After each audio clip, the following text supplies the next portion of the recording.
Taký Benzi vychytá. To vážni muzikanti, oni Middleton, konec. To Vrahovca, ten zabil všetko. Šugala super svetový. Solárik je oný úradníček, ale keď má život, keď ho podporíš, tak to je koniec. To je zvieratko vážne. Ty všetko ladene, už to tak, dal si pozor, toto chlapci, delegované právomoci, čo aj ako. A ja víš čo, A vtedy, keď prebehne to šťastie medzi jednotlivými členmi v tom bande, keď na základe interakcie reagujú na seba a posúvajú tú hudbu ďalej, tak vtedy sa to prenáša na tých ľudí. Vtedy sa to na tých ľudí prenesie. A tí ľudia to potom vrátia a zase tých muzikantov nakopnú a tí muzikanti hrajú ešte viac a ešte ďalej idú, dokážu ísť. Nabijú ich. Tá energia sa kumuluje.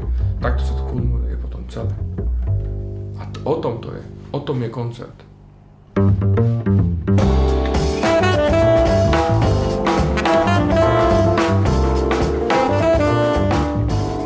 33. narodeniny, ktoré mám práve dnes, je veľmi vhodné obdobie momentálne na to, aby som natočil môj debutový album, ktorý bude určite natočený tento rok ešte, ide v hudobnom fonde a...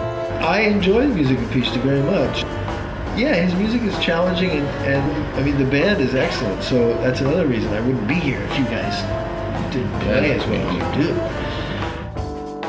To proste Andries je jeden svetový človek, ktorý hral s veľmi dôležitými ľuďmi, ktorí sa pohybujú v jazzovej sfére. Preto som zavolal takého človeka, ktorý je na svetovej úrovni, aby proste ten projekt, tie moje kompozície, aby proste potlačil, potiahol a doviedol ich do ešte lepšieho stavu, ako by sme ho dokázali urobiť bez neho. And I think if we figure out some kind of a part, it might be hipper. I don't know.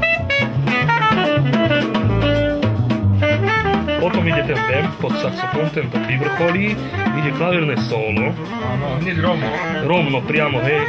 Položí sa, ide rovno, solo. Klavírne solo ukončí s tým, že po klavírnom solo ide intro.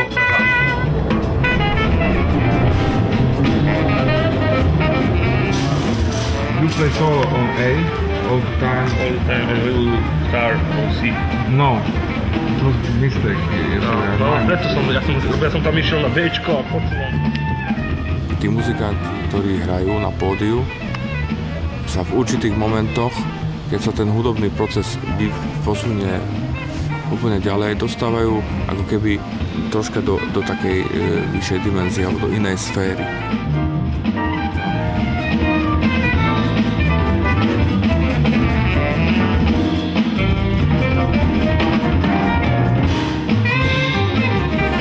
Tam prichádza tam, je tam blízky styk s tým duchovnom, cíti tam to duchovné a cíti tam toho Boha.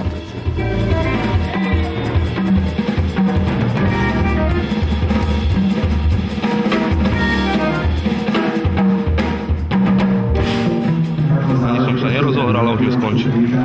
Hlavne žolové budú. Ale stala sa nám taká záležitosť, že Klaudius nám ochorel. Odohral jeden koncert v Krčoch v Horúčkach, potom sa snažil ešte, bol taký super zlatý, že sa snažil to urobiť, no a ja som ho poslal, pred koncertom v Nitre som ho poslal do nemocnice, aby mu pichli injekciu alebo niečo, a oni ho už v tej nemocnici nepustili naspäť. Ale dneska mi napísal, že čau, zatiaľ nič konkrétne neviem, zajtra by mali byť výsledky z výteru, ešte znova mi budú brať moju rómsku krv. Dostávam infúzie, antibiotika. Zvyknem sledovať, ako padajú kvapky v infúzii a pritom cvičím 3 proti 4 a 4 proti 5. Ešte v ten deň som volal Lubošovi Šámkovi a ten hneď prišiel na ďalší deň. Pohotovo prišiel a zaskočil Klaudiusa veľmi vynikajúco. V tejto muzike musíme nahliadať z rôznych uhlov pohľadu. Jeden je organizačný, jeden je kompozično-aranžérsky a potom je to prístup jednotlivých hudobníkov, celkový koncept, celková filozofia projektu a potom aj napokon veľmi dôležitý je to ľudský faktor, áno? Nie! Jakže ne, však to som čakal teraz. To som čakal, ne? To som čakal.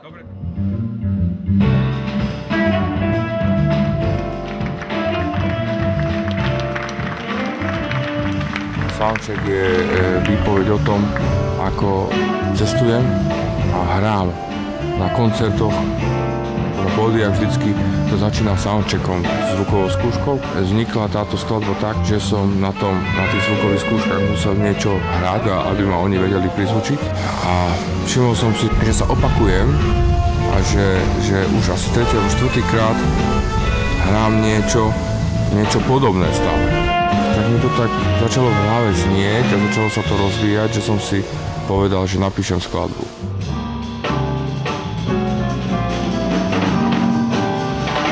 Odohrali sme live koncert v rozhlase, odohrali sme festival v Brne, bolo to vynikajúce a potom keď som púšťal Klaudiusovi koncert z rozhlasu, tak Klaudius povedal, že ten Ľuboš to hrá výborne, ten Ľuboš to hrá lepšie ako ja, že mal by si jeho osloviť do projektu, že urob najlepšie.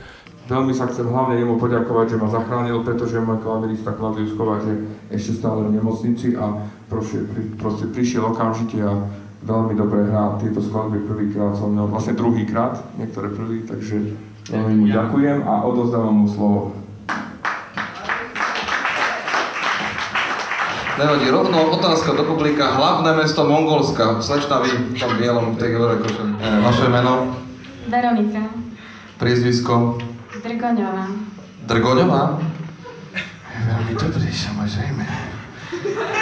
Už z toho priezviska vytušíme kadečo dnes večer. Môžete by si mala na nos, aby si zistili, že to dáme v poriadku. Čiže čerstvo. A poďme kabána, v poriadku? Kabána.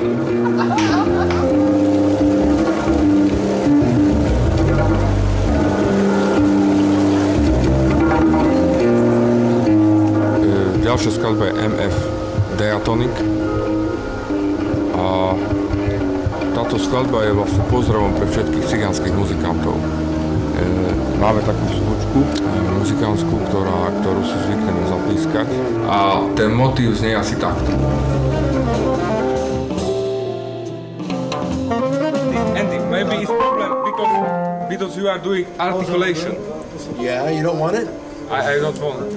I will only stay. Na mňa, keď ju pískajú v meste, tak vždycky viem, že nejaký Romovec, muzikant, že na mňa píska a už viem, že to je človek, ktorého dobre poznám a že proste, že okamžite sa zastavím a podáme si ruky, pozdravíme sa a tak ďalej.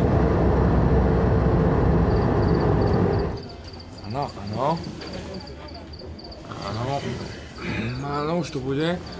Au!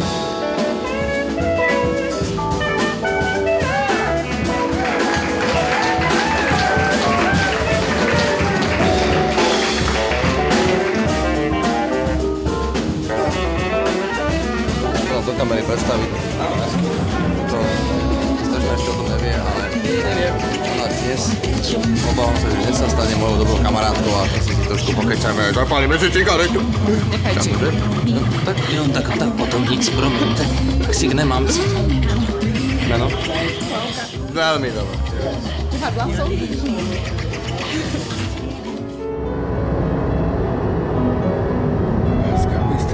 Tu som chodil do školy, vidíš. No, a kde si oni mal ubytovnú? Internát bol inde. Tieto pesničky, takisto ako môjmu synovi, takisto sa nechcelo mne cvičiť, keď som mal toľko rokov ako Alanko. A takisto môj otec ma učil hrať všelijaké skladby, aj klasické, mi pomáhal vždycky pri tom s úslami, že mi čítal tie noty a ja keď som niečo nedovychytal z mod, tak som to dovychytal z uši. Toto bol vlastne motív, ktorý mi tak zaznel v uchu a ktorý mi tak pripomenul vlastne túto situáciu, keď som hral na tom klavíri tie ľudové pesničky a musel som... Tejto skladbe som dal názov, že Period, a pretože bola to jedna obdobie môjho života, kde som vlastne začínal s tou muzikou a kde som sa učil tie noty.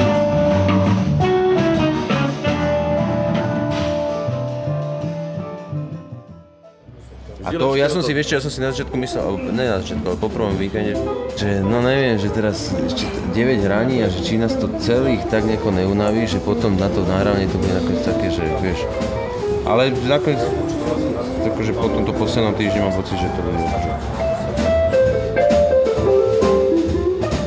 Musíme vychádzať z toho, že na Slovensku, a keď na Slovensku chce človek dať dohromady jeden fungujúci projekt, ktorý má nejaký managing, ktorý odohrá proste koncerty, tak si sa spája strašne veľa organizačných nuans, ktoré treba dovychytať. Áno, tu bude solo. A však to celý život tam je. Nie je to tak, lebo tam je tému zahrá. Nie je to na on tam má hrať solo a ty by si mal hrať tému, alebo on by mal hrať tému pod neho a on do toho solo hrá. Akože nerobili, tak to mali robiť ste. Ty keď máš bezprostredne nejaké požiadavky, tak jasné, že ich potrebuješ hneď po tom momente nejakým spôsobom dať zo seba von.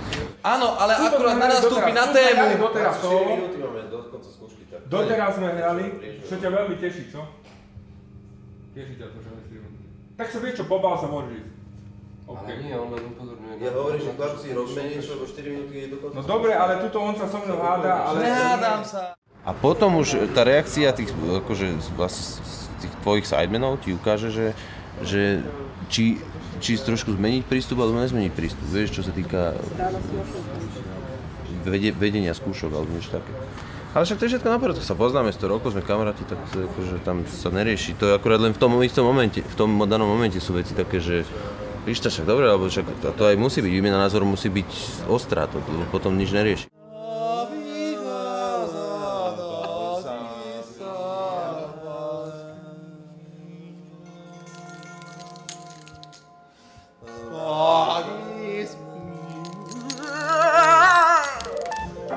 Ďalej to je skladba Collectivity. Tá je typická tým, že tam som dostal inšpiráciu v Bulharsku na turné s Ondrejom Krajňákom, keď sme boli, kde ma fascinovala. 300 kilometers. And you bring this for us. Yeah, great. He bring me double bass. Yeah, man. Let's go camping. They are kings. Jana, don't be shy. Hey, come in. Sme hrali v takom amfiteátri, v gréckom amfiteátri, ktorý postavili dórski Gréci. Asi 7 storočí pred našim letopočtom v Nesebare.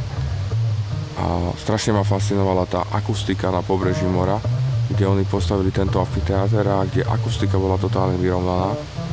Takže tie staré kultúry si myslím, že mali na umenie viacej času, ako máme my dneska v tejto hektickej dobe. A ja som bol veľmi prekvapený, že aké veci sa tam diali aké veci v tom hudobnom procese išli, kam sa to až dokázalo posunúť. Činný filáček, činné bicí, áno. Úplne to otvoriť do silného forta, kde vystávaš virbel a ideme ďalšiu. Dodá! Musíme presne to. Rokovo. Nic, pijam.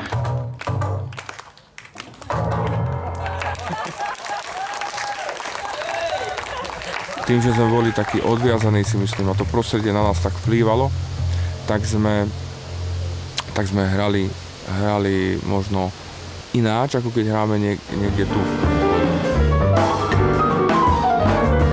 Tá symbióza medzi jednotlivými členmi, keď sa to posunie. Ten spoločný feel, keď príde, je to úžasný pocit, ktorý potom človek chce znova zažiť.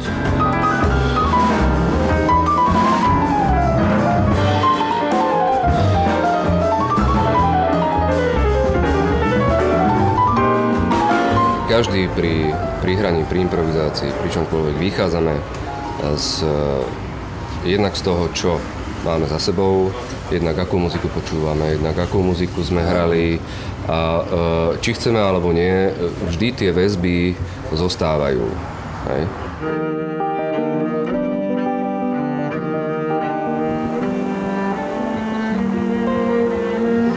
Bol som na vode strašne dlho, 6 mesiacov v kuse.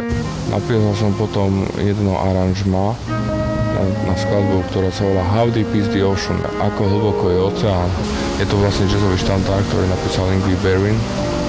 Ja som ho počul v interpretácii Chet Bakera, Chet Baker je trubka, známy ako trumpetista jazzový. Veľakrát som rozmýšľal, že aká je hlboká tá voda. Preto som si zobral tento štandard do môjho repertoáru a prearanžoval som ho. Ja mám ešte slúbené prekvapenie pre vás, že tu niekde Hanka Gerbišová, prosím vás. My old heart is gain in a crowd.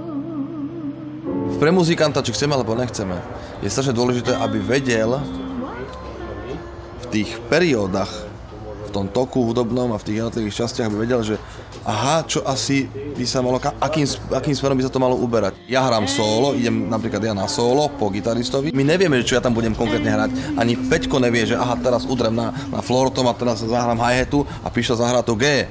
To nie konkrétne. Ale vieme, že sa to bude uberať smerom nejakým. Ale ako sa to bude uberať, to je práve to takové vzrušujúce, áno? Samozrejme, len zase musíme brať ohľad aj na to, že musíme eliminovať rizikové faktory, ktoré by tú hudbu poškodili. To znamená, že aj keď pri voľnosti, ale istá miera kontroly tam musí byť. No, to je, nemôže to byť... Tam je napínavé nájsť tú mieru tej kontroly a to je sloboda. To je v tej muzike, to je to umenie.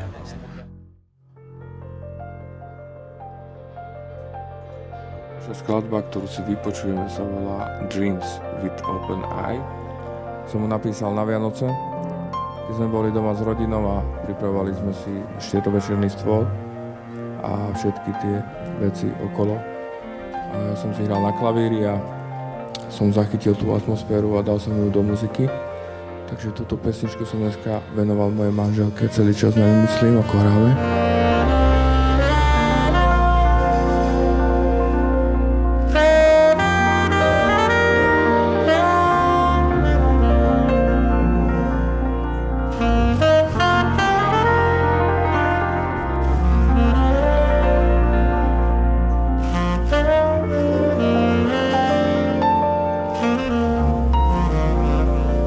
Páči na tom to, že proste človek sa odviaže a ako keby prišiel do iného stavu. Že to napätie medzi nami, medzi jednotlivými nástrojmi a tá symbióza, ktorá vzniká s tým napätím, proste, že je to v podstate ako keby čím ďalej od seba, ale predsa je to spolu. Tak sa to dostane na taký možno taký vyššiu úroveň ako vnemovú a vtedy sa stáva, že ten človek na chvíľu ako keby vieš, vtedy akože stratíš tú kontrolu.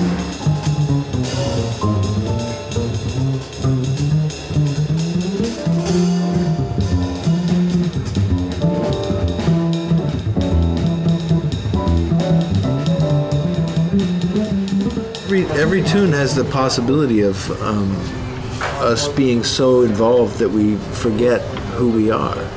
You know, when I'm really, really playing, I am not in my body at all. I'm not standing on stage. I'm not holding a saxophone. I'm not physically present. Even though I am, I suppose. I don't know. But somehow I'm in another place entirely. And we got there a few times. And tonight we'll get there more. I hope so.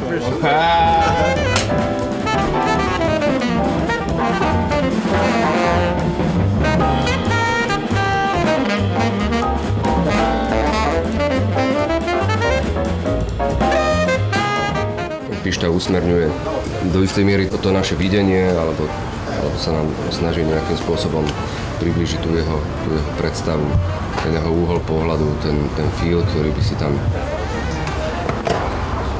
tam chcel mať. Pepko, nehraj sa teraz hry, čo si karty hraješ? Čo robím? Má niekto na mňa niečo? Áno, máme, my dvaja s Pištou sa ideme do toho pozdie. Normálne mi povedz, čo chceš. Nezainteresujem. Čo prúdite do...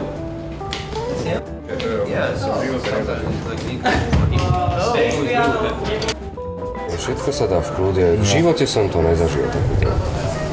Takéto prúdenie. No vidíš, musíš sa, stretneš sa aj s takýmito vecami, vidíš? Nie. nikdy som sa a nikdy nechcem. Nechcem mať takéto pocity spojení s hudbou. Nenávidím. Muzikanti sú citlivá duša. Ja možno som na mojich muzikantov, mojej kapele troška tvrdý niekedy, pretože sa snažím, aby to celé všetko dobre dopadlo. Ale nejde to bohužiaľ s chladnou hlavou niekedy, pretože ja som taký človek, ja som taký troška možno výbušnejší, ale ja to nemyslím zle.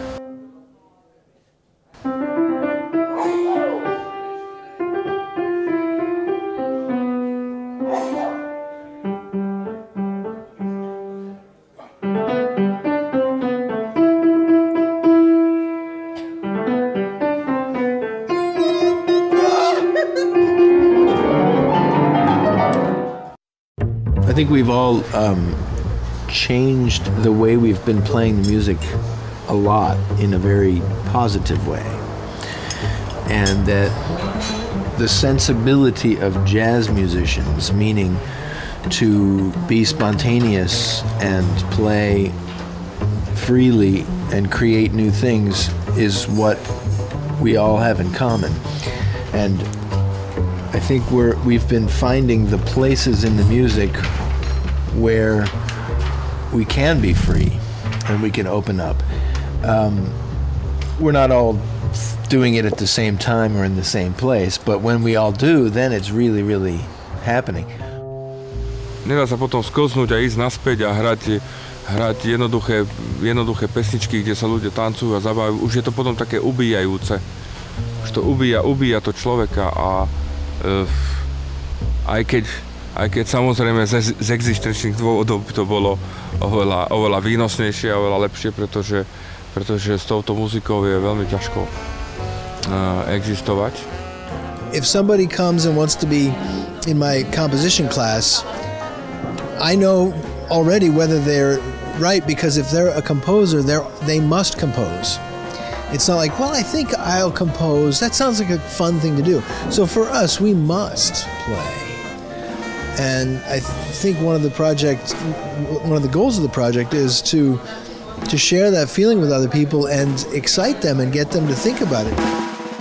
Ešte, že existuje takých pár sofistikovaných ľudí, ktorí v tejto rýchlej dobe si nájdú čas a snažia sa obohatiť svojho ducha nejakými kultúrnymi zážitkami. Ja by som to prirovnal, možno je to určitým spôsobom droga, alebo pasca, z ktorej sa nedá už potom výjsť. Pretože keď to človek zažije ten pocit na pódiu, je potom veľmi ťažké robiť muziku, ktorá je komerčná, ktorá není tak umelecky založená a ktorá nás tak neobohatí a neobohatí tak tých ľudí, ktorí sú vlastne v publiku.